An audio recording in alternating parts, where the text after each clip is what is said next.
Thank you for joining us on Nearing Nirvana for episode 44 of Long Story Short. So 44, man. Nice. How's everyone's day going so far? It's been long, man. It has been a long, grinding day, but happy to be here. Yip yap about comic books. You got Sylvester taking care of you? It's just the four of us right now. Special guest Sylvester. Yes. Okay. I'm gonna have to feed her probably in a few minutes, but that's fine. Yeah. I took my old man nap and I feel good. Oh, feeling vitalized and ready to rock. Yeah. All right. Before we get started, I want to. Oh, we have a special guest joining us. So before I'll thank our sponsors real quick, and then I'll bring in our special guest as we're talking about our sponsors. So I don't know who it is. You don't know who it is? Okay. Yeah, I'm eager. All right. So we want to thank our sponsors, Cover Price. So make sure you're using the code Nirvana14 for the 30-day unlimited membership for only 99 cents. And we want to thank our other sponsor, and as I'm bringing him in, Ant from Bird City Comics. So make sure you're using the code Nirvana for a 10% discount. And Anthony! What's good? What's going on, man? I haven't seen you on a podcast in a very long time, so I figured I'd send you out the invite and see what's up. Dude, I'm super excited to be here. Like, you guys see Laura all the time on podcasts and stuff, and she's always sitting at my desk. I think this is the first time in a few months I've sat at my own desk to talk on my microphone with my equipment. Good stuff, man. We are super psyched to have you on the show tonight. Thank you. Appreciate it, guys. Yeah, we've been hearing all the great news between the collabs with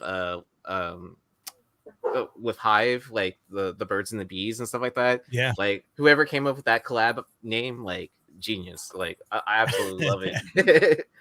Dude, I'm psyched for the third print of World Tree with the black and white with like the pink highlights. Like that book looks fucking awesome. I'm gonna have to grab one of those, man. Oh, dude, that cover came out real nice. Like the original looked so good, and then when they shot over the black and white with like that color hit, I'm like, I kind of like this almost more. Yeah, it's gonna be a hit, I think. Good looking book.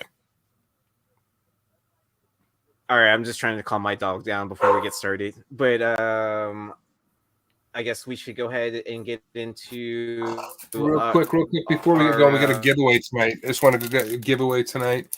Real quick. So this comes courtesy of the Hall of Comics here in Massachusetts. We gave them a shout out last week, and they were very grateful. So when I saw them, I said, "Hey, why don't you guys give this out to your viewers?" So this is a book. They don't do a lot of exclusives. They do maybe one a year, if that, I would say. This is a beta ray build by Daniel Warren Johnson, signed by Daniel Warren Johnson. People who love him love him. And he's about to do Transformers, I believe, that he's going to have his on at Image. So, anyways, if you want to win this, just make a comment on the video. So not in the live chat, but on the video. Leave a comment there, and then we'll draw it from there. So, thank you, John and Jake, for this, and we'll give it away next show. Nice, awesome giveaway. All right.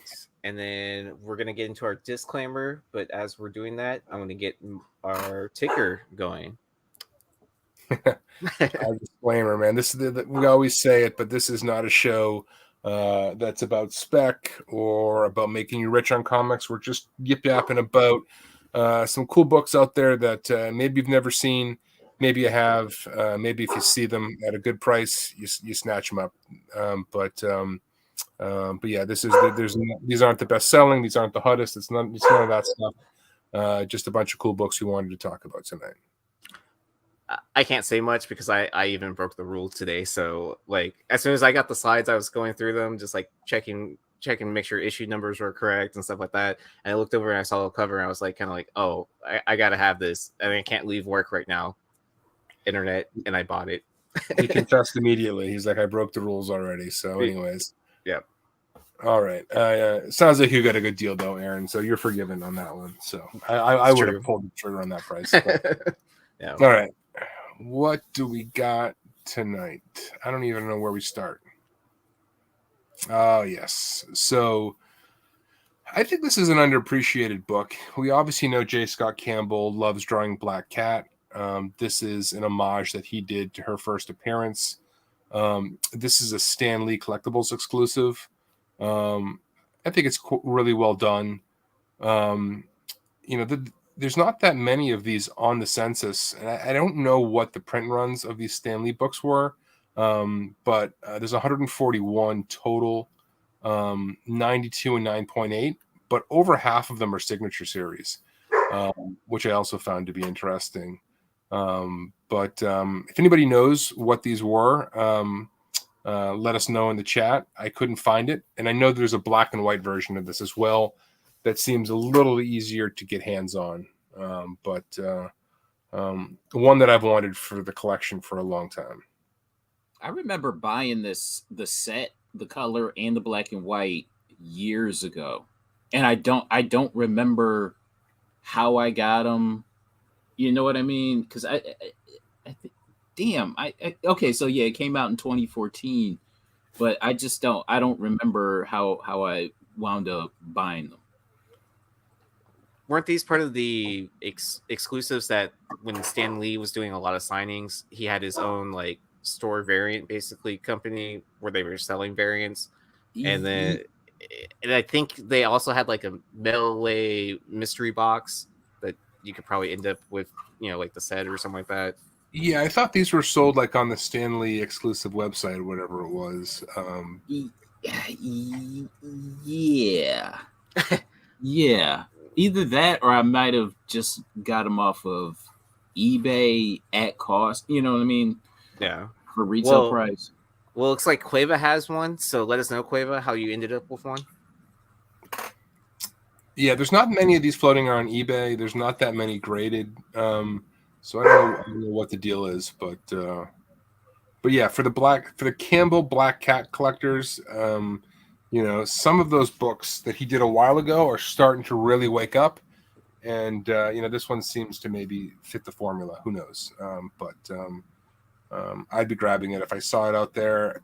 People aren't asking crazy money for it. I don't think. I think people are asking $50 to $60 for this thing raw, which for some of his stuff, some of Campbell's stuff seems like a pretty fair deal. But there aren't a ton of them on eBay last check. I think there might have been 3 or 4. But don't quote me on that. So, Ant, are you a homage fan, collector? Of course I am. I wouldn't say I collect it. I appreciate it. Okay. My favorite thing about these homages is how they lay out the trade dress. Like, it's modern art, but then they put the trade dress on it with the old school box logo. I don't know. I dig it because you get that reference, but then it's modern. So yeah. These are all awesome. This one was executed really well. I mean, some hit, some don't. I just think how well Campbell's known for doing Black Cat, an homage to her first appearance. Like this thing hits all the right notes, and the coloring on it's good. The trade dress, as you pointed out, Ant, is really good. It has that old school feel, but it's clearly new. Yeah, even the barcode on it, like with exclusive art, usually they don't put a lot of distraction on the cover. I even like the barcode there. Oh yeah, that's true. At first glance, I would have thought Philip Tan for this art, because I know for a while he was doing like a little bit of the homage covers. Yeah, I thought it was Humberto Ramos before I saw the J. Scott Campbell, just because of the Stan Lee signature. Kind of looks like Ramos from far, and I'm like, Then I read, then I caught on what we're talking about. Campbell's signature is like really faint on the other side of Spidey's leg. I see on his right leg. It's up there really faint. I don't know. He lets Stans sort of shine, but which is not very typical of J. Scott Campbell signature, like whether it be a printed on one or his actual signature. Yeah, he puts it right up there so you can see it big time. Yeah. All right. It's a tough 1 in 50. So this is Avengers Assemble number 13. 1 in 50 on an issue 13, right? You don't generally see that. We saw 9.8 go for this early last year for $250. The high in this thing was almost 800 back in 2019. So that was before comic books went bananas, right? So $800. A 9.6 sold last year for 43. Kind of pissed I missed that. I don't remember seeing that, but 30 on the census, 15 in 9.8. So not an easy 9.8 by modern standards. But just one for you Black Widow collectors out there. This book here is the OG of my want list. I've been after this thing for years. I've never gotten close either, man. I put it on here. I don't think I've seen this one. Yeah, this is probably on the list of. I wouldn't know what I was looking at, but at the same time, it would have been like, "What is this?" Yeah, it's weird because I just don't remember how it wound up on my want list, but I just remember like just seeing the image. Maybe somebody had talked about it, but it just kind of wound up on my want list. And every time I'm in like the Avengers Assembled, I had a better chance finding that number 9 photo variant than I would this. The one with the whole team. Yeah. Mm-hmm. Yeah. This is a funny book too, because when I look at it, it reminds me of being able to find something that looks like this, like in one of the back issue bins, but it's like one of the janky ones where they're not bagged and boarded either. Like this looks like one you scroll right past, digging through, like, what the hell's this? Yeah.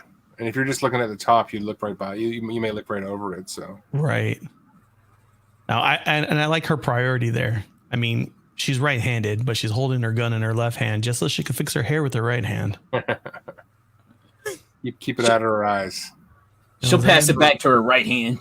When it's time to get dirty, she'll put it in the good hand, But I was thinking, I'm looking at it, I'm like, if I'm holding my gun out, I'm getting in my shooting hand. That's just.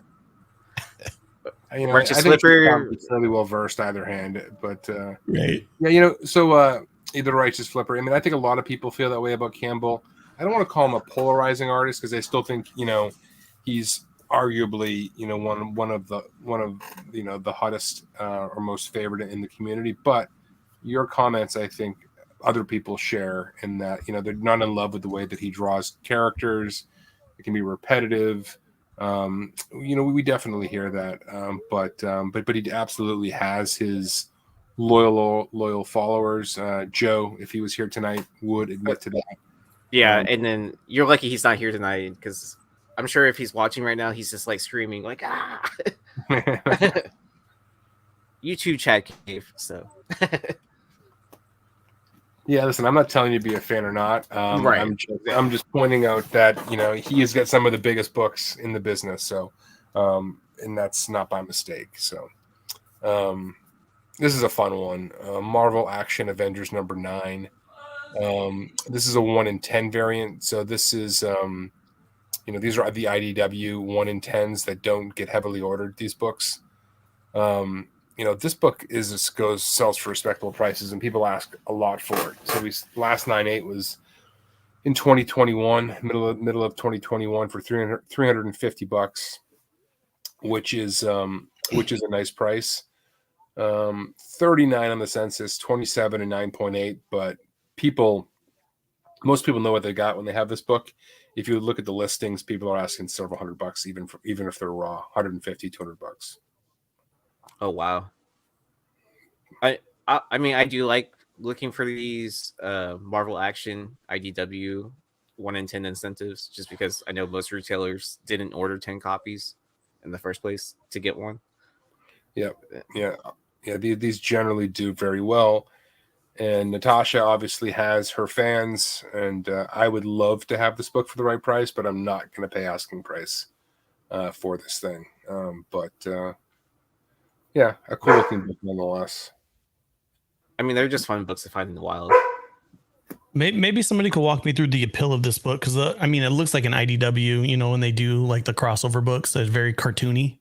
Yeah, I don't think there's anything other than its scarcity that's. I mean, Okay. the scarcity and the fact that people collect the character. Like, I don't think this take on Natasha is necessarily, noteworthy in its own right. I just think that it's, a number 9, 1 in 10 from IDW for, what retailers are deeming a kid's book. You're just there's just not a lot of them out there. Thank you. I think my favorite Marvel Action cover to like always try to find is the Eastman Spider-Man cover. Yeah. So or Gwen cover. No, I know what you're talking about. Yeah.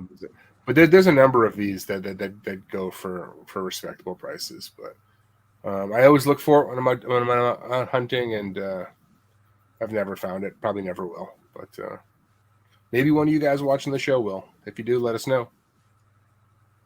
You ever have any luck with this one, Carter? Ever seen this one? No, I remember it being hot when it came out. I've never seen it. I'm voting now. All right. Well, you can talk about this one. All right. So this is Web of Black Widow number 2. This is a what? Okay, yeah, 1 in 25 Stephanie Hans variant, and this book here, when it first came out, I think a few years ago. This was before the Black Widow movie came out, and there was like a lot of Black Widow hype. I could have swore this book was gonna really explode. It does respectable, like maybe like a $20 book or something like that. But I was kind of surprised that this book doesn't do better than it is. Even if the Black Widow hype has died down, it should still be like a premier variant, but it's not the case. 20 would be. I mean, Aaron, if I'm not mistaken, that's what you found it for. But I think people are asking a lot more than that. Like 20. If you find it for 20, I think you did well. If you found it. Yeah. So this is the book I broke the rule on. I found it online for $20. And I was like, kind of like, when I saw this, I was like, kind of like, I'm probably going to be too busy, like, highlighting comments, like, keeping the conversation going, all that, to like sit there and Google search and buy it. So I was like, I'm just going to get a jump start. I don't care. Like, I usually don't do that at all to give, people out there a chance to like find it and all that, or, be aware of it to go out in the wild and hunt. But I was like, I like Stephanie Hans covers too much to pass on it, and then adding the incentive on top of that, I was just like, it's a great cover, and for the right price, below ratio, like it's too good to pass on. Especially if you see other people asking like 50. I think it was around $50 everywhere else I saw it that had it in stock. So yeah, Stephanie Hans is fantastic, and this is a really good looking book, no question. Yeah. Yep, I'm on board. I likes it. $51 for a 9.8 earlier this year. Congrats to whoever sniped that thing. God damn it! And she's holding the gun in the right hand this time. 12, only 12 on the census, and total 8 and 9.8. So these weren't being slabbed heavily at all.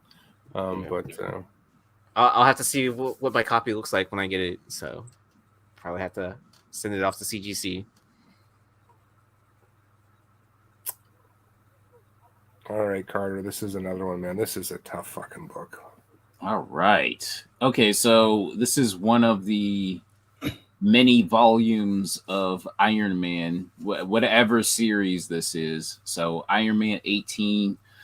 Oh my gosh, I remembered how to pronounce that name a while back, Sorayama.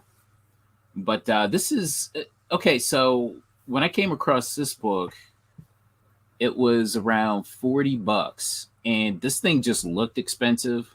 You know what I'm saying? And I really wanted to pull the trigger at 40, but luckily I came across it for, I think, less than ratio. I think I came across it for maybe, I don't know, like $10 or something like that a few weeks ago. So this is like, I think this is based on a figure, like one of those. It's like a Hot Toys like figure. Yeah. And done by that particular artist there. Oh, And that's even cooler to like have the artist design a cover for a Yeah. Hot Toy to design. and you'll see like characters on the, or rather writing, I believe in Chinese on the Like on- armor. On the armor plates. Yeah, if you look closely at it. Okay. Yeah, on the left thigh, I can kind of see some symbols. Mm-hmm. That's cool. I pulled it up. Looks like 2013. We're bringing it up now. Those have got to be hard to come by. Yeah, I mean, I couldn't find anything in terms of sales. A 9.6 back in the middle of 2022, 5 graded in total, which is crazy. I mean, a 1 in 50 on an issue 18 for Iron Man for volume 8, 9, 10, whatever it was. Yeah, I forgot. Yeah, totally should have looked up the estimated print run on this. Oh, just to get an idea about how many are floating out there, and then. But it's a 1 in 50, so you know it can't be that much. It can't be that many. Well, especially in 2013, right? That was like probably like the high peak of incentive ratios, where incentive ratios and scarcity kind of like match up, right? Yeah, big time. And then Tony was saying that this almost looks like a Tron variant. So I think we were kind of having that discussion in our group chat that like this might be part of that set. That's what I thought it was, but it can't be though. Okay, because I don't remember it's Captain America 612. When did that come out? Yeah. There's a bunch of cool ones, but yeah, this is more detailed than those. That's true. And they're calling it a Metropolis variant. Okay. Yeah, and it doesn't have like the crazy Tron glowing stuff around his like suit of armor like all those other covers did.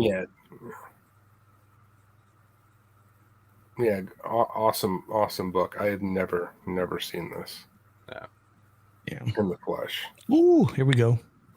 All right, so this is a book I totally missed. It's not that old. It came out recently.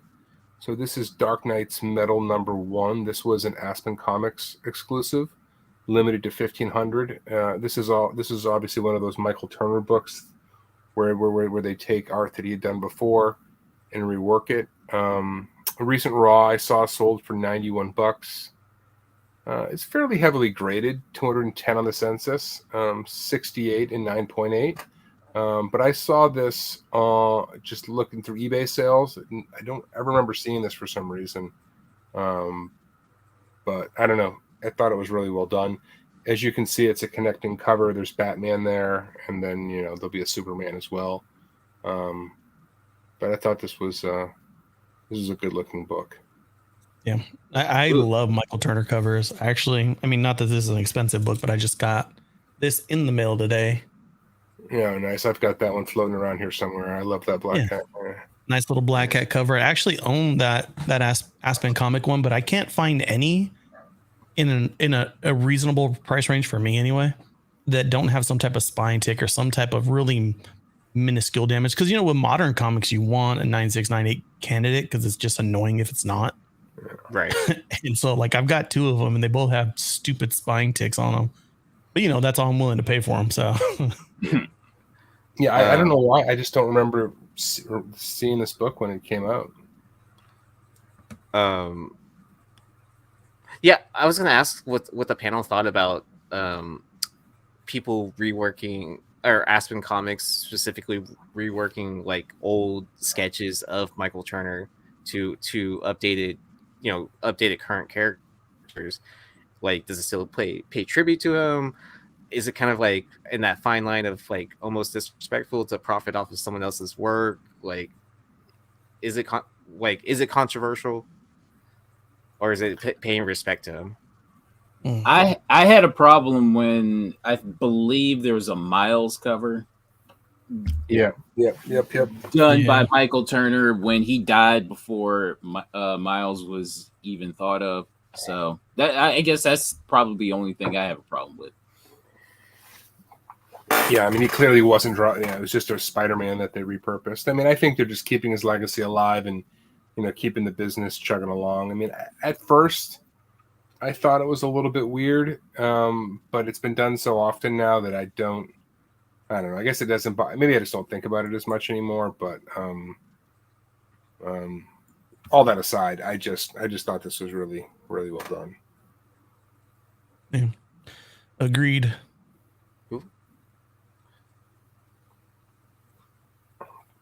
All right, for all you Campbell haters, you guys can go grab a quick beer and come back. Coffee break. This is a tough one for you guys who like to go out and chase his books. So this is Chaos #1. This is a version. There's a trade dress version of this that's fairly easy to get. I believe there are only 65 copies of this book produced. There are only 4 graded on the census, 3 are signature series, and only 1 is in 9.8. This is a genuine Campbell ghost. So for you guys who need all of his books and you don't know about this one, good luck hunting. I hope you find it.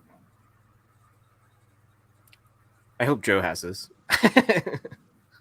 I would be, if he had the Virgin, I'd be surprised. I'm certain he probably has the trade dress. Mm-hmm. And then I think there's a black and white as well. That might have been a second print or a later printing of this. But this Virgin has to be one of his rarest books. Matrix Comics. I think Chaos Comics did have Evil Ernie in it, if I'm not mistaken. It's been a while since I really went down that rabbit hole of looking through books, but I'm pretty sure that was the title associated with Evil Ernie, or one of the titles. Yep. That's cool. I just spotted that too. I was like, Evil Ernie, where is it? Okay. I wasn't looking for Evil Ernie. It wasn't the first thing that caught your eye. Right, you're like, oh, there's Evil Ernie. Yeah. Somewhere over there by that one asset. Yeah, right. Oh man, Quave is on fire. 3 out of 7. I feel like Quave always does well. I feel like. Yeah. All right, let's keep the show rolling. Ooh. All right, so this is a book I actually grabbed from my LCS, the Hall of Comics, the other day. And this is kind of a weird one. So this is Air Pirates Funnies #1. This was published by Hell Comics in 1971.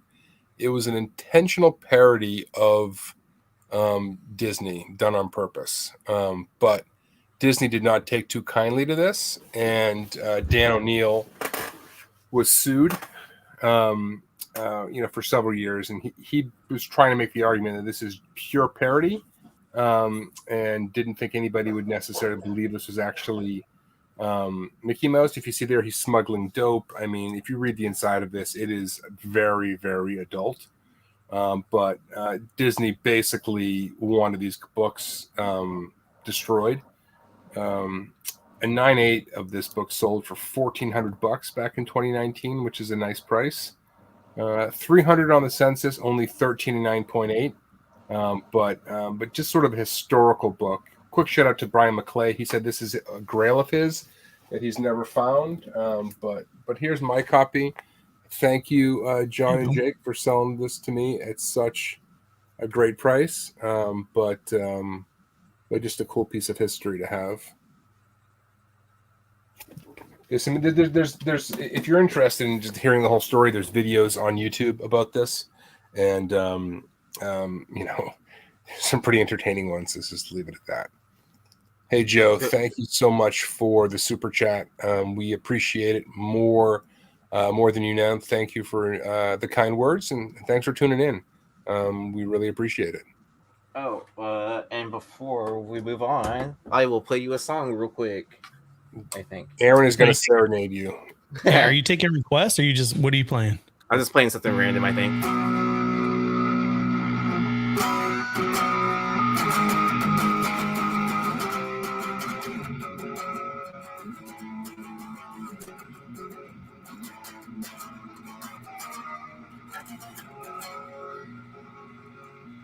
I think I'm having like Back to the Future problems with my Xbox right now.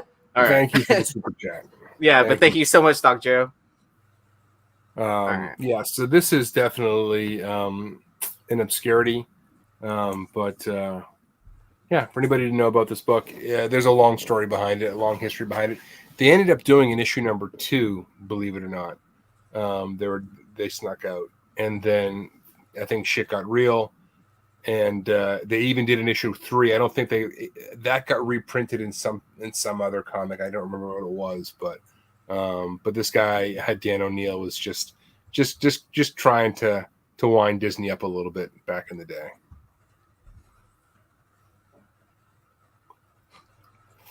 Anybody ever seen this one before?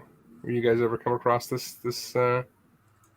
No. McClay obviously. He obviously knew about it.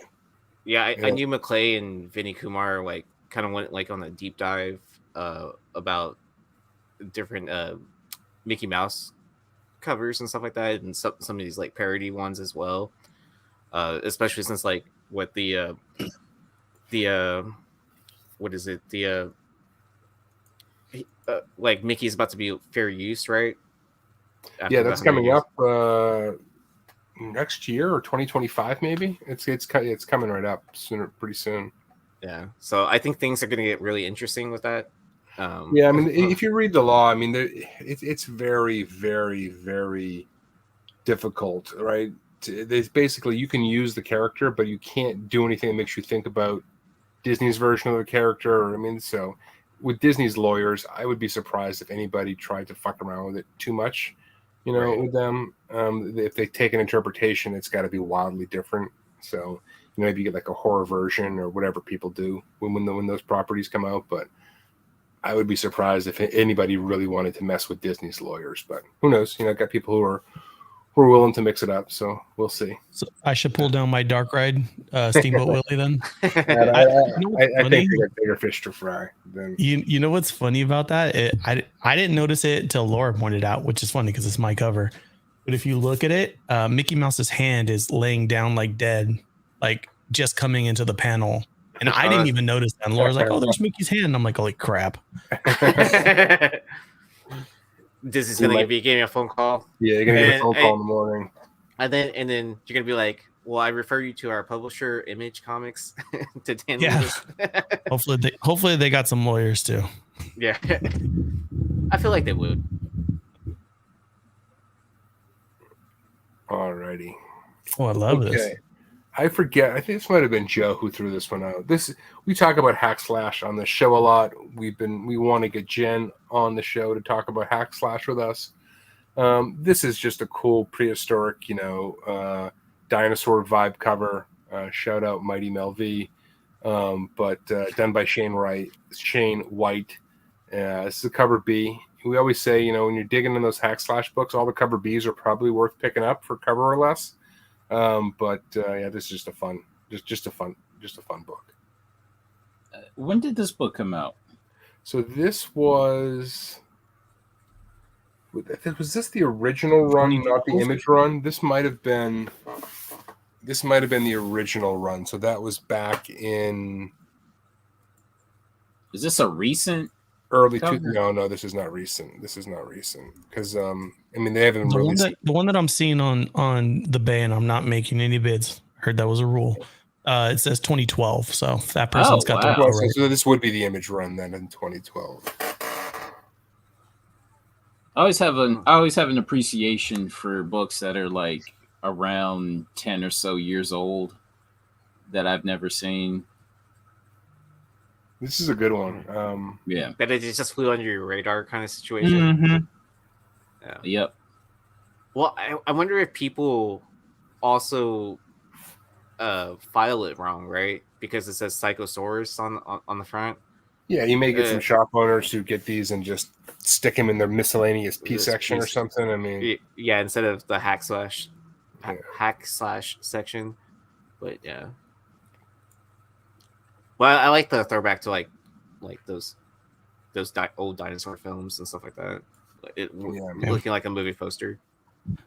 Yep. Laura and I just had a meeting, I told her we need to really focus our collecting.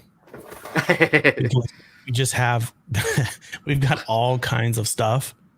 So I told her this. I said my thing, I'm going after UFO covers, aliens, but I'm talking like, early stuff, dinosaurs. Yeah. So all that vibe. The all opposite. Of that stuff. Yeah. Well, you gotta pick up the first Melda dinosaur cover. See, there you go. Or book, not cover. He's inside the book.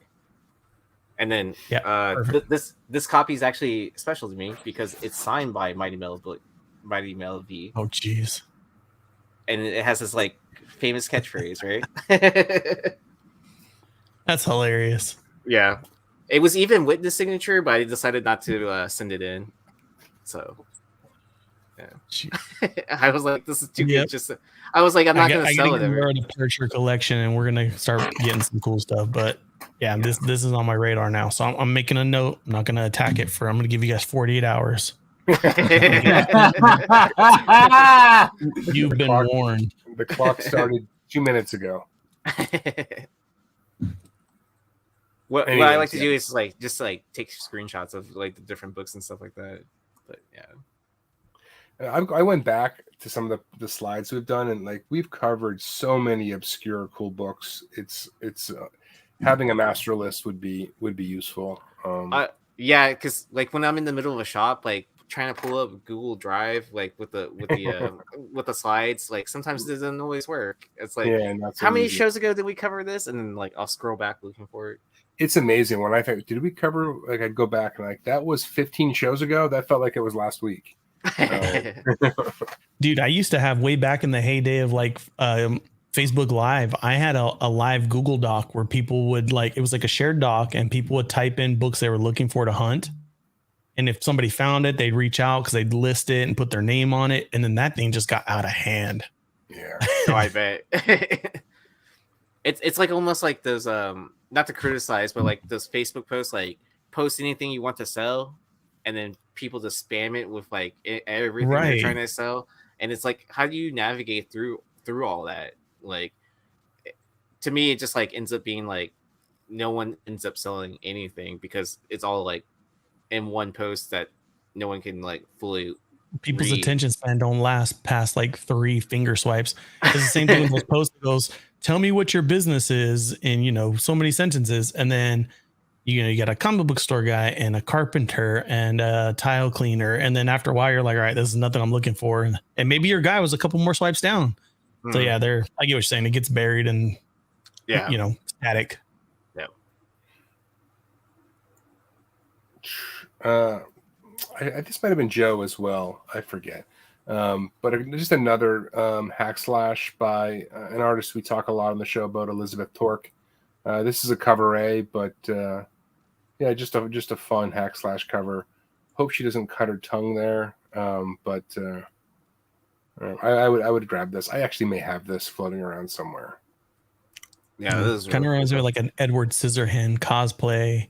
Yeah, I think there's definitely that going on there. But Edward Scissorhands meets the girl kind of situation. Like, is there a little cut on the side of her lip? Elizabeth Torque though is legit amazing. Like, I really like most of her stuff. I almost threw a couple of other books on the show tonight from her, but we featured her stuff on numerous occasions. This reminds me of one of those memes you see where it goes, I downloaded the wrong Edward Scissorhands movie. I'm sure this one held your attention, though. I'm sure. I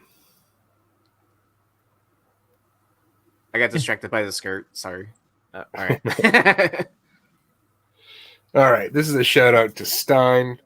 This is Return to Wonderland number 6 for all of you Coppertone homage collectors out there. Here you go.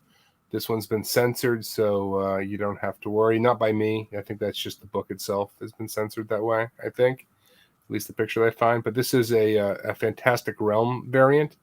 I don't know much more about it than that, but I do know people like these. And Stein, if you're watching, let us know if you have this one. Yeah, so I set it up so now that we'll know if Stein or DeVoe can make it to the show. I told them, like, any week you can make it, send myself or Longshort pictures of books you want to talk about on the show on that Tuesday or Wednesday. Nice. And then that way, so that way, I'm going to rope them in. I'm going to actually go out and actively solicit and say, listen, we're putting these books on the show. You need to be there to talk about them. So rope them in that way. But I'll be like, next time Stein asks me to show up on the Hot 10, I'll be like, I can't make it like until you make it onto Long Story Short. That's what I have to say. I think it's fair, right? Listen, we need to get them on. Yeah, what by any means necessary, as they say. Yeah. Anyways, I've never seen this book in real life. I only stumbled across it by accident.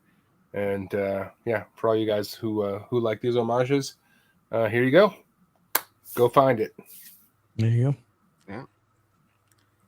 But buy it for the articles, right? Buy it for the articles, right? Right. Dude, did I tell you about my argument I got into with I did with Zenoscope? Yeah, that was super hilarious. Like, what? Go ahead and tell the story. I don't think I heard it. So super quick. I used to be on their wholesale program, which was extremely difficult to get on anyway. So I'm on their wholesale program and I'm buying very specific covers, and they're like, "Oh, you should get some cover A's and some cover B's," which were average on their current runs. And I'm like, "No, I'm looking for the sexy girl covers." And he's like, "No, we just hired this new writing team and they're fantastic." And I'm like, "Bro, nobody's reading your book." I sent him this message like, "Nobody's reading these, dude. Like, I'm surprised if they crack it out of the bagging board, aside from maybe putting it in a Mylar." My phone rings within like 10 seconds of hitting send. "No, we got da-da-da," and he starts telling me, and I'm like, "Okay, cool. Don't care." Like, and he was genuinely mad at me because he's like, "It's got good writing on it." I'm like, "Okay, cool. Right on." This stuff is going to be optioned left and right. We're going to have the Zenoscope cinematic universe. Yep. That's what I felt like was coming in that speech. And I'm like, dude, I'm not trying to throw shade, but you are what you are. Like, send me the sexy cosplay covers and don't bother me with all the random stuff that you want to do. Y'all are smut peddlers. Yeah. Like, own it. Yeah, exactly. I mean, embrace it, right? At that point. Yeah. It's like when you drive by, like, you ever guys in Arizona, we have like this stretch of highway where it's like all the gentlemen's clubs are on. But it's so funny because the signs are like, "Great ambience, fantastic steak. We got seafood." And it's like, bro, you're a strip club. Air conditioning. Oh, because air conditioning. Because that's the number one place I'm stopping for seafood is a strip club. When I want seafood, I think I'm gonna hit this stretch of road in Arizona and see who's got a sale on shrimp. Like, you know what I mean? Like, never mind. Let's not get in. This is a rabbit hole one now. What do we got? Daredevil, something or other. Number 3. Okay, so this is, I guess, because I forgot I recommended this. So this is Daredevil, one of the many volumes, one of the many series of Daredevil, number 3. This is a second print. Okay, so I like to say Chichetto, but it's pronounced Kiketo. But I love this cover. So I remember, I think this was around 2020, maybe 2021. Where this run of Daredevil was hot. Everybody was because everybody was searching for issues from this particular series, and the second prints were going for like around $20. And I know this one was particularly tough to find. So, and this is like one of my favorite Punisher covers at this point. Yeah, this is cool. I have this damn thing somewhere. Mm-hmm. I love this Daredevil run with a passion. The second print of issue number 2 was a hot book because it had Lieutenant Cole that was introduced. Mm-hmm. Everybody said that issue number 2 is his first appearance, but it's not. It's issue number 1, but people went crazy for that second print because he's on the cover. Yep. That was a big book. I mean, I mean, first covers thing should be a thing anyways, right? I would say they Like- shouldn't be. They're 100% a thing. I mean, I would But- say, we're But- reaching the point where like people, even if it's a solid second appearance, solid third appearance, like if it's their first cover, the book is gonna do really well. It's gonna rival that first appearance in a lot of cases. Yeah. Well, I'm just glad that Void Rivals for the 1 in 100 they actually put it was Jetfire on the cover. Yeah. And then I mean, because I know they did the second prints as well, but people would have made this like crazy argument, like, well, something crazy about it, like where it's like kind of like, oh, the 1 in 100 doesn't count or something like that, because or like he's just on the back of the splash page. The second print's the one you want to have, something crazy like People will that. rationalize fucking anything in this hobby, man. Like they will rationalize anything. But yeah, that 1 in 100 is the book. But I mean that seems like the kind of thing to do, right? To make the argument, depending on how many copies you have, right? Yeah, and this was before second prints started to be heavily spec'd, right? So this, I should have checked the order numbers on this, but it's probably right around 3,000 is usually what you were seeing on a lot of these second prints from Marvel at this point in time. How do you check numbers on the second print? So the easiest way to do it is all you have to search if you just type Daredevil number 3 second previews world into your search, it'll bring up the results for that book. You can find this one. Click on it. It'll say the release date. You look at that release date, so it'll be like July 2019. You go into Comic-Con, July 2019, and then you can search for Daredevil, and it should be in there. It should come up. All right. And then if you're hunting books out in the wild, here's a quick and easy trick. So these last 5 digits on the right here, the first 3 numbers are the issue, the middle one's which cover it is, and then the last one's the print. This isn't 100%. It doesn't work always, but it's a good, like, hey. Most of the time for the late printings, it does.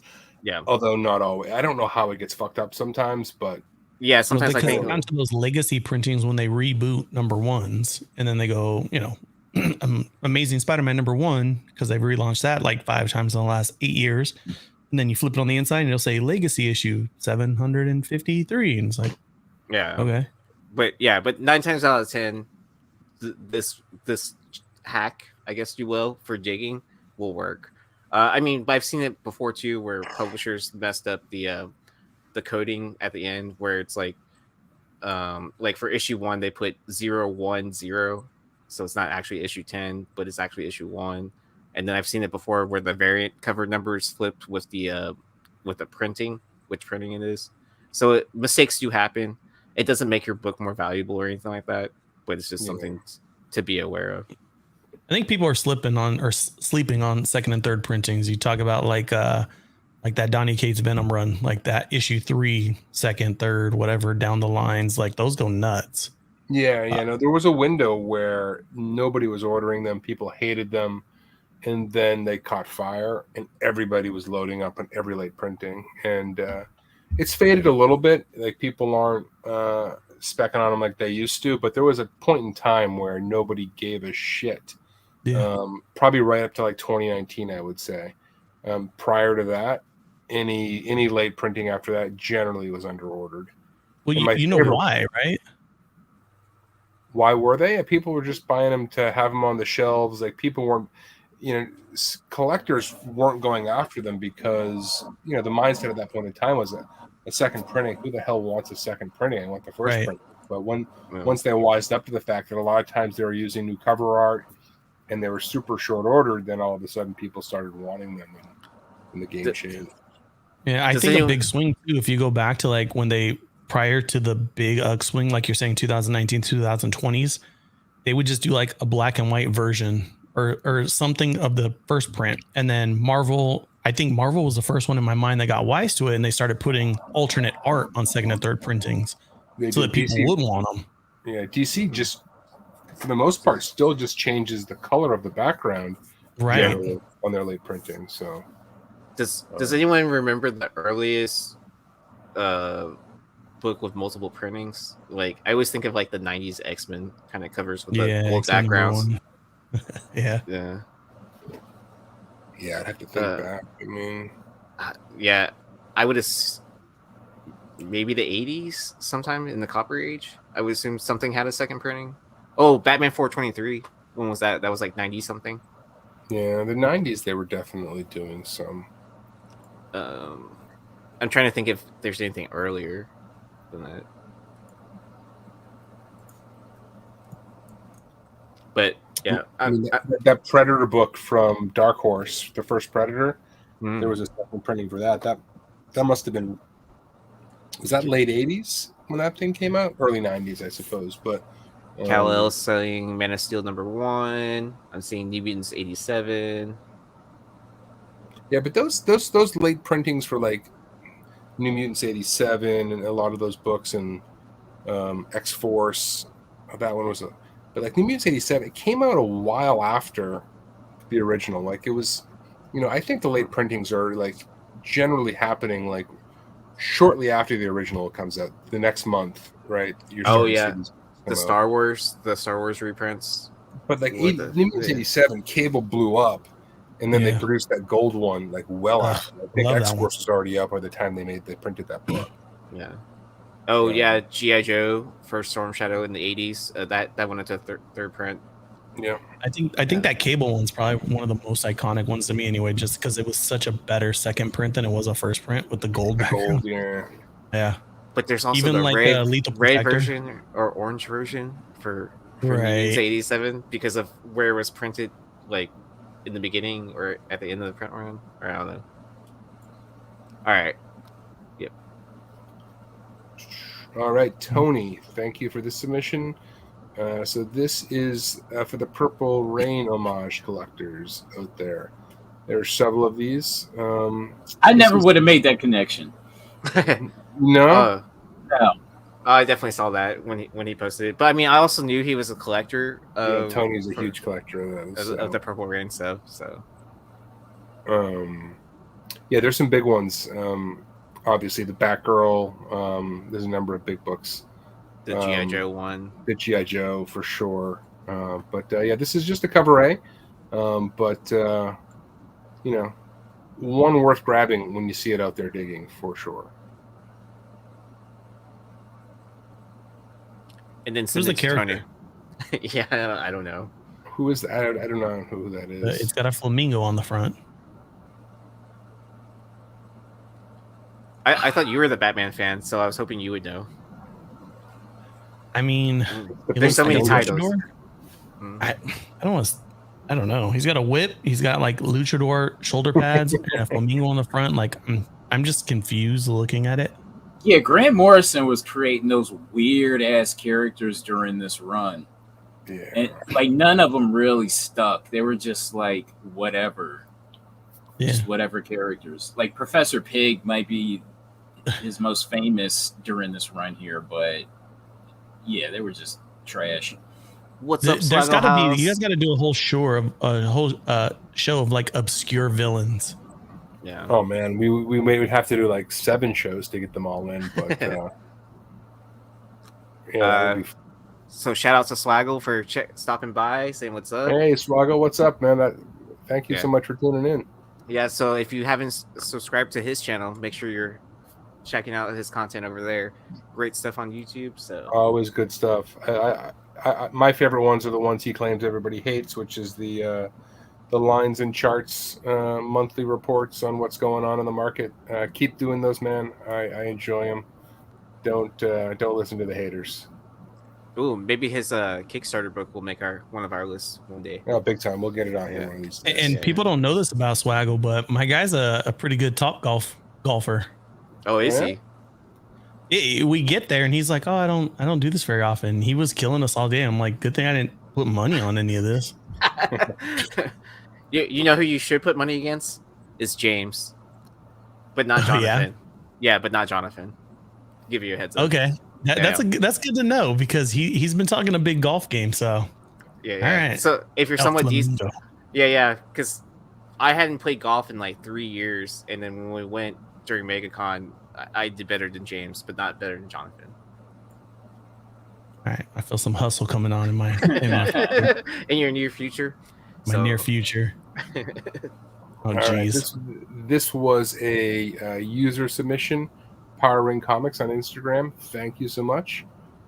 Transformers Tales of the Fallen #1. We talk a lot about photo variants on this show, have been since the very beginning. They've caught life recently. Some of these books are going for very respectable amounts. Megan Fox featured front and center here. This was a 2009 Fan Expo Canada variant, and I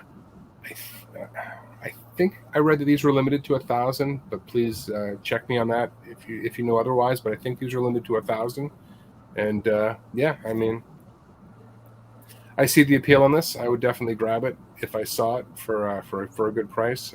But I don't have this one. That was the best way to say it. I see the appeal of this. Try to be diplomatic. I'm stealing that. That is mine now. I love it. No, you know what? And this just might be me being weird, but I like people watching. And so whenever I see like the movie variants and things like that, I always like the hand placement with the gun earlier. Like if I'm sneaking around a corner, I'm not going to like reach my arm around and be like, you can see my arm. Sorry, where my after the I could see the appeal of it, and then I was like, "What is she doing? That's not sneaky." Do you think she was at that Fan Expo, and that's why there was this photo variant? I don't know. I wonder if they ever try to like line that up, right?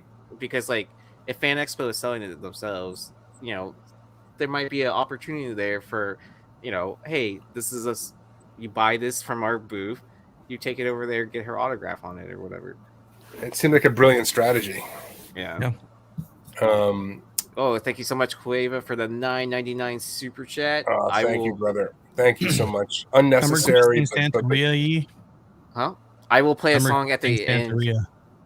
Oh, much appreciated. I'll have to learn that. I don't know it. You learn it, I'll sing it with you. Okay. We'll play. I'll practice, and then I'll let you know when I'm ready. All right. I won't practice, and it'll be terrible, but I got you. Okay. All right. What else do we have on this show tonight? There we go. All right. So everybody knows about the Adam Hughes Tomb Raider books.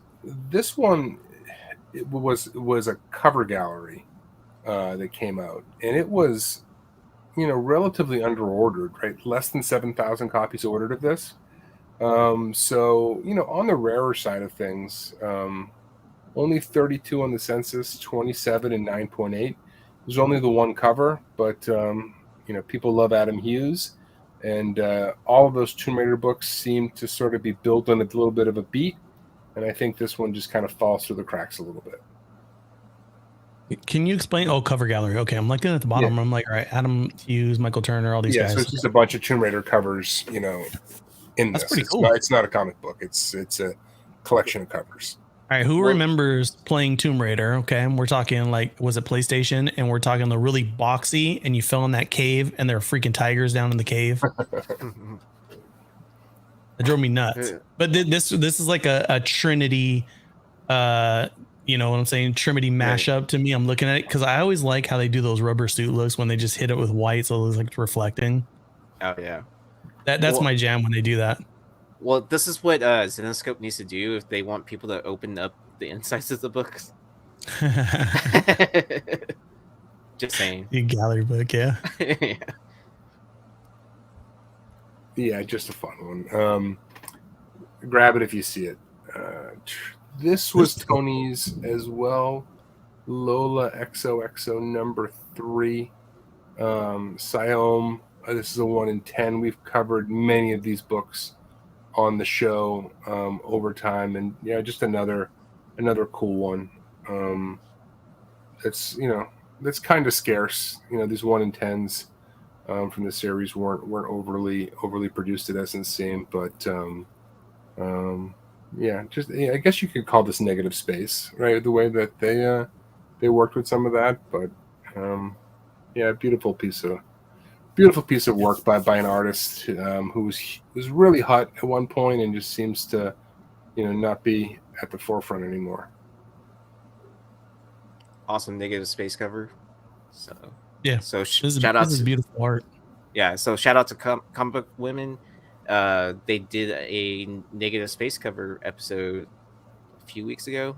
At this point, I think maybe a month ago. I don't know. Time's changing for me. I can't remember. This is Aspen Comics. Is the publisher? These were done. I've got a bunch here. These are Aspen, right? Yeah. Yeah. Looks like it. Yeah, these are Aspen. Yes. Oh, and then all right. I dig this, dude, and I've got a thing for blonde, so this is going on my list. I mean, there's some super stunners that she's done, some amazing ones. All right, you guys like to hunt ghosts? Here you go. Nancy in Hell #1 from 2018 from Amigo Comics. Diego Olmos, 1 in 10 variant. 2 copies on the census, 1 in 9.8.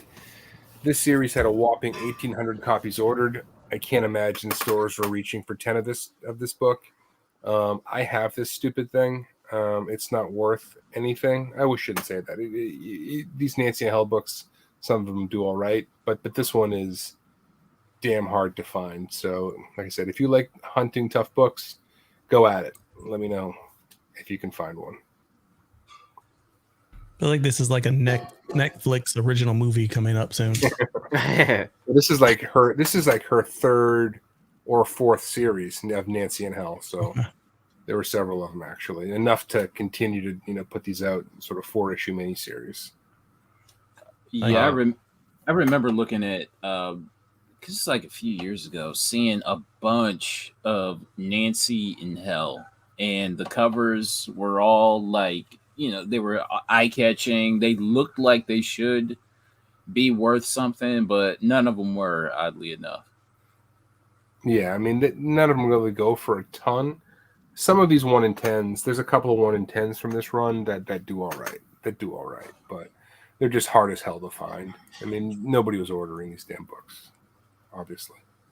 Dan, you could probably still go back to that place and they probably still have it. Isn't that the worst when you're seeing this? Like, son of a bitch, I saw that book. I left it there for $5. Yeah. It's okay. I left behind the Lost Boys saxophone cover. Oh, no. Dude, that dude killed it, though. Like, when we watched that scene, I'm making my son watch a bunch of movies that I grew up on. that drippy, curly, long mullet cut. And I'm like, and he picked the best instrument to play with that ensemble. It would have been better if it was like a flute. Oh. Yeah, but I passed on it for $10. I can't believe What? I was like, I was like, when I grabbed it, I was like, this looks important. I can't remember why, and then I put it back. Yeah. Whenever you have that vibe, like, you know what, there's something about this book, you should probably just follow through on it. That's probably true. All right. God, there's a lot of books on the show tonight. So these Artgerm foil books are starting to become something. And I remember when this book came out, people went crazy for it. This is the gold foil.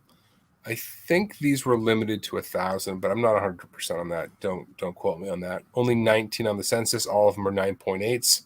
This is obviously taking a take on Michelle Pfeiffer. But, you know, these Artgerm foils by DC, I think, are all worth considering for the right price. I forget which one that went bonkers recently. It was on, I think it was on the Shakers list. The Vogue covered it, or was it the Almost 10 with Ben and Brian? I can't remember, but anyways, there was one of them that just took off in the foil. It's going for a few $100 now, and I don't know why, you know, it would be limited just to that one. You know, all of these Artgerm, and I would say actually these books, this run of Artgerm Catwoman covers in general, just the cardstock ones are probably worth grabbing, all of them, when you see them. It feels like they're slowly starting to disappear like Hughes' run did. And, all of these are probably worth hanging on to. I wonder if people are getting excited about DC books again and stuff like that. Versus I think their variant game is strong. I think their ongoing series aren't as strong as like their minis that they drop, like the new one that's coming up. The one that pops into my head when you're saying this was issue 4 for Catwoman, because Artgerm did the B variants for the beginning of that Catwoman run up to issue 20. Something like but that. But that issue 4 with the lacy mask, I know people went nuts over that. I think that's the one. And that was the one. Didn't you gift one to Laura? I don't remember if I've gave for one of those, but not somebody gave one to Laura. It was a friend of Bird City, so somebody we know that was tight with us gave her a autographed Artgerm issue 4, and that's like one of her favorite things all time. I don't think that was me. What did that? I sent her the. What was it? It was a DC foil cover, but I want to say it was like. Did Artgerm do a punchline foil? He did. That was for DC 92 Con during COVID. I think it was only online at that year. Was that the 92 issue 92? Is that right? Yeah. It was 90. It was issue 92. It was the Artgerm, but it was available at DC. I think it was Fandom or whatever they were selling. I think it was from that graffiti store that used to do the. Graffiti artist or something like that used to do a lot of the DC foil covers for conventions. I mean, they were a t-shirt company that also did comic covers, but they were notorious for doing a lot of the DC foils. Yeah. No, the one the issue 4, people are asking like $400 for the foil of that one. Yeah, that's the one that thing just popped recently. And that thing's beautiful, no doubt about it. But I'm thinking to myself, like, why wouldn't a lot of these other ones follow it? For real. Yeah. Go chase all of them, because there's a bunch of those Artgerms. This one hits a spot for me because Michelle Pfeiffer is my favorite Catwoman. I mean, she killed it, right? I mean, so she's a great balance of like when she was normal, that nerdy character, you bought it. Mm-hmm. But somehow she walks that line of sexy too. So when she flipped to Catwoman, I bought it too. Yeah. Normally you don't get both. Nailed it, that character. Yep. So could have picked any of them from that run, but and I feel, like I said, even just the cardstock, the cover be all of them. Just whenever I see them digging for cover or less, I'm at this point I'm picking them up. All right, this was Rob's book. These books, these .now books are a pain in the ass to search for. They're a pain in the ass to search for. Most people aren't listing them right, even like the databases, it fucks them up when you try to search for this, but this is a tough book. So this is Captain America number 16 .now by Lee Bermejo, a 1 in 50, 14 on the census, 13 and 9.8. Couldn't see any recent sales of this book recently. We all know Rob's a huge Captain America fan, and this is another one of those ones that are real tough to get hands on. That's cool. It's a Bermejo by the pants. Yep. The creases. He likes his tactical cargo pants. Did Lee Bermejo put himself on the map with the whole Batwing thing? He did. The whole damn series. Yeah. I mean, because I went to New York Comic-Con that year that book was released, and there, I think it was like Baltimore beforehand, and you could kind of look through the groups of what people were charging for autographs, and he would sign anything else but Batman Damned for like $5. But if you were bringing him a Batman Damned issue, it was like $50.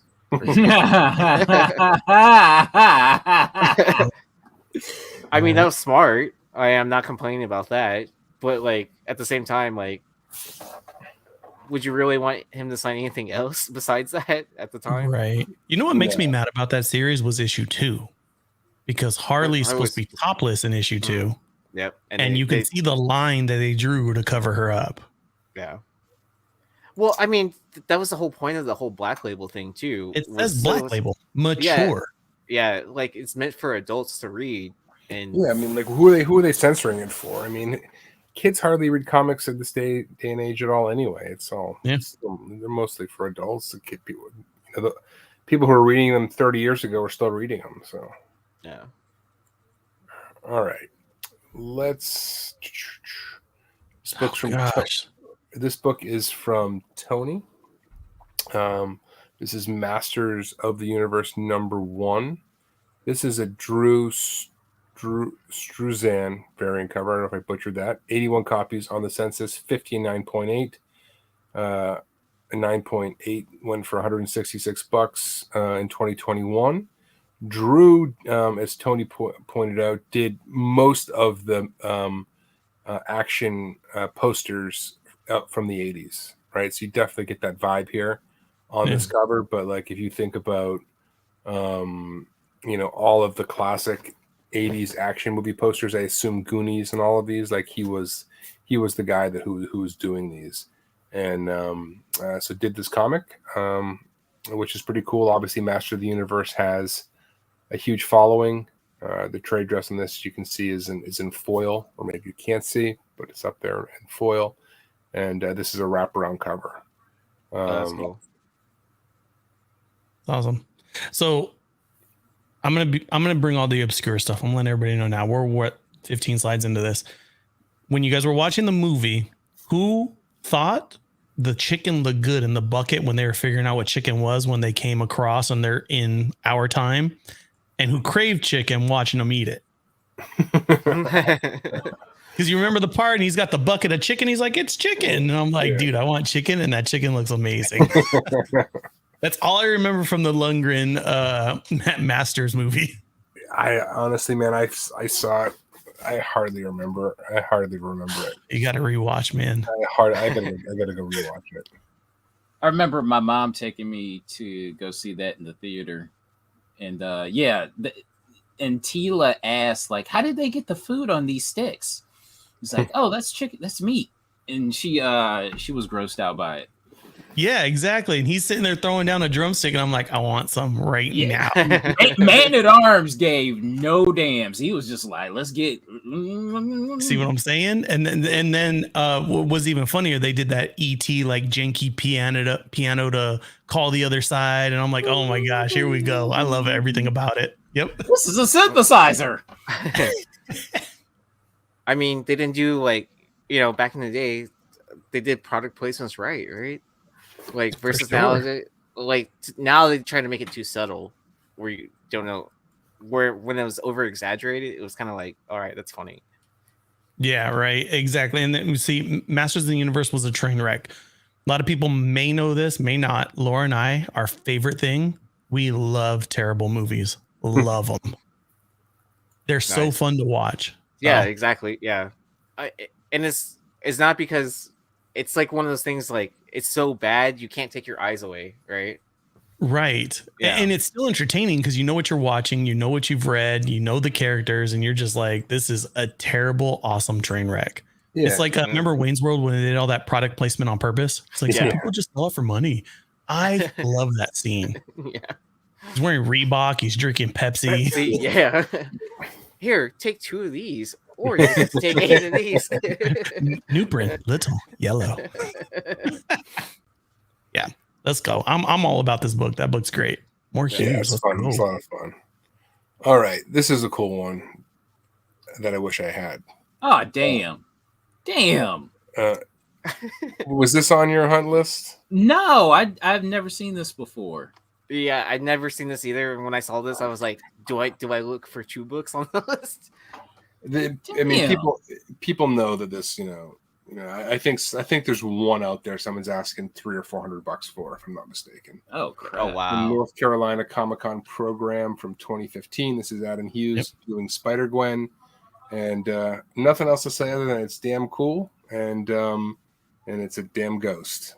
But I would love to own this. That is a ghost. Yeah. I don't even know.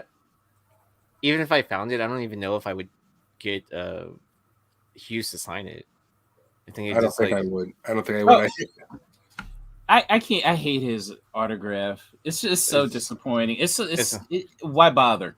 Yeah, and then his lines are always so long. Like just for like 3 characters, right? The AH and the exclamation point. It's probably why he switched to that because his lines are long. Yeah, I mean, but like, I don't know, like to pay for that much for 3 letters, like that seems expensive. I mean, I get it, it's like also the experience to meet him as well on top of that, but I don't know. If I ever become famous, I'm doing like a thumbprint, like next.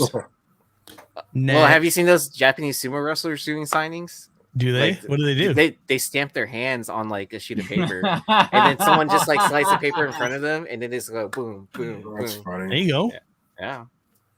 So it's books that are likely to be heavily signed for some reason, I don't want anything to do with them, and it's like I don't want to not give the artist like the extra money. I think they deserve it, but like I don't know why. I just don't have a ton of interest in signed books for whatever reason. No. I don't hate them, but I don't they don't move the needle for me really at all. Like I got a retail buddy that's got your mindset, but he's taken that and twisted it. So he'll find like books that nobody thinks to get signed outside of the norms and get them signed. That's pretty well doing that, but he had some books. And I'm like, why the hell are you getting these signed? He goes, because there aren't any. And I'm like, okay, go do your thing. He goes, well, that's actually pretty smart because then it's like the only ones in the census count signed. I'd say that's the flip side of the argument. If somebody, if the book is getting signed, all of them are getting signed. Well, yeah, go find something that isn't. Yeah. There's no no signed copies at cool. all. Yeah, it's a brilliant strategy. Yeah. It's the great thing about the hobby. There's so many different avenues and paths you can go down. Yeah, very true.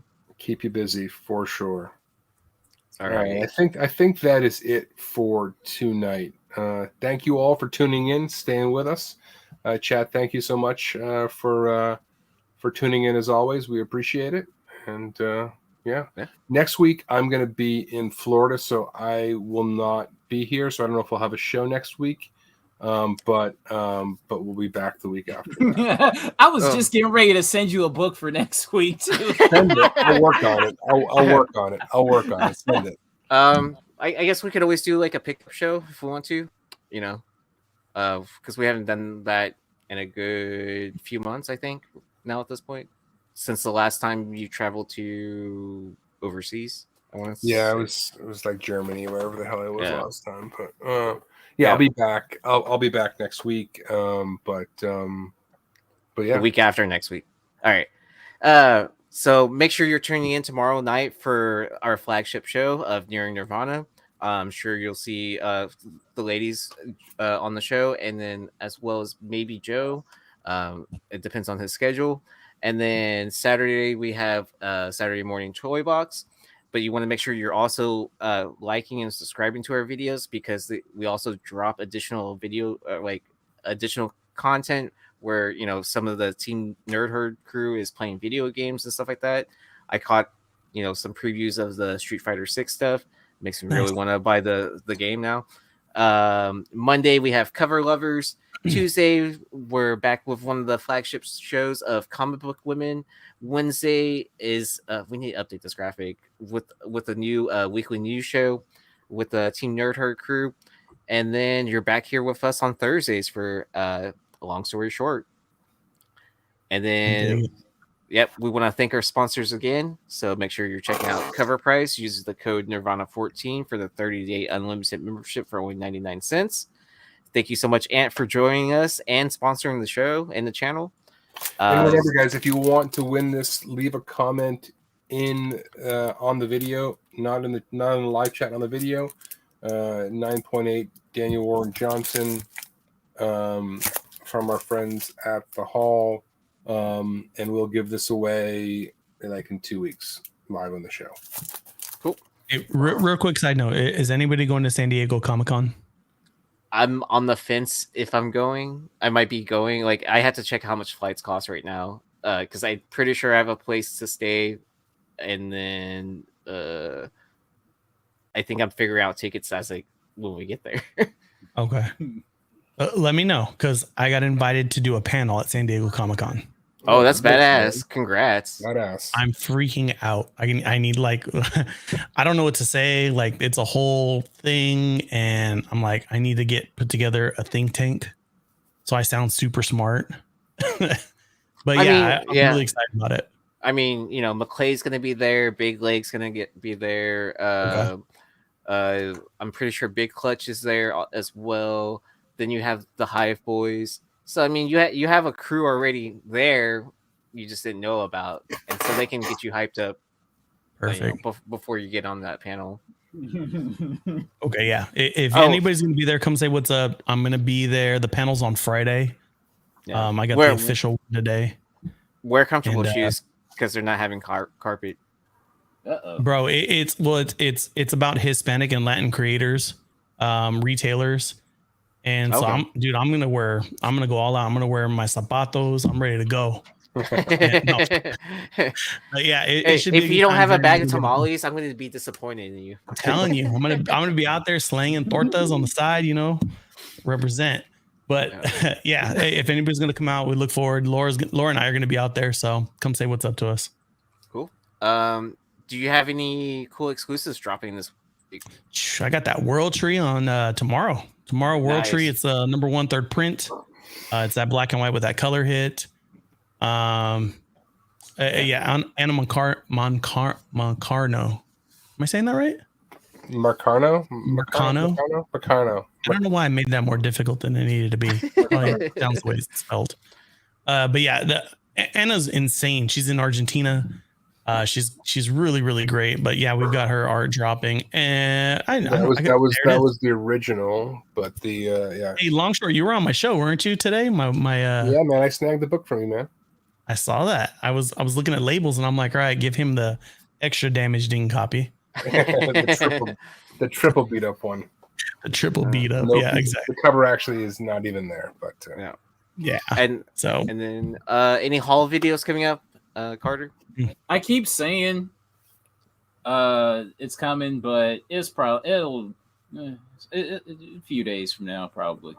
Yeah, we'll see how I'm feeling. Cool. I got books. Yeah. And then I will more than likely, I'm going to see if I can make it to Drunken Chat tomorrow night. And then Saturday, I'll be on Beyond Wednesdays with Modern Comic Mayhem. So. Sweet. And James, I appreciate the comment, man. I'm going to do my best to sound professional-ish. Alrighty. All right. Y'all have a good night, and we'll catch you next week.